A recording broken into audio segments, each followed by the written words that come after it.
Charging your Model 3 is easy. Here's everything you need to know.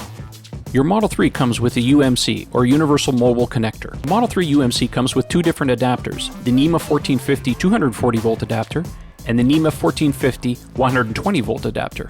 To change the adapters, pull them out firmly. You can buy different adapters from Tesla to suit your needs. The charge port on Model 3 is located on the driver's side tail light housing. There are several ways to open the charge port on Model 3. You can press the charge button on the center screen, press the button on the wand in the included Universal Mobile Connector or Tesla wall connector, press the bottom of the charge port flap. You can also use the Tesla app on your smartphone. When the charge port opens, you'll be greeted with a blue Tesla logo. This means your car is ready to be charged. Plug in your charge cable and the Tesla logo will flash green, indicating that charging has started. You can also use free or paid public chargers. Model 3 can use any industry standard J1772 Level 2 charger. Just use the included adapter.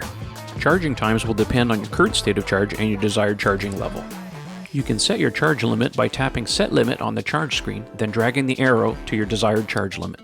Then tap Done to set it. Model 3 comes equipped with a built-in 48 amp charger, but you can also reduce the limit if you'd like. To take advantage of lower electricity rates in your area, you can enable scheduled charging and set the charge start time. Model 3 will stop charging when the set charge limit is reached. To disconnect the charging cable, press the button on the top of the wand and pull firmly. When using public chargers, don't forget to disconnect your adapter. The charge port flap will close automatically after a few seconds. You can also close the charge port manually by giving it a gentle push.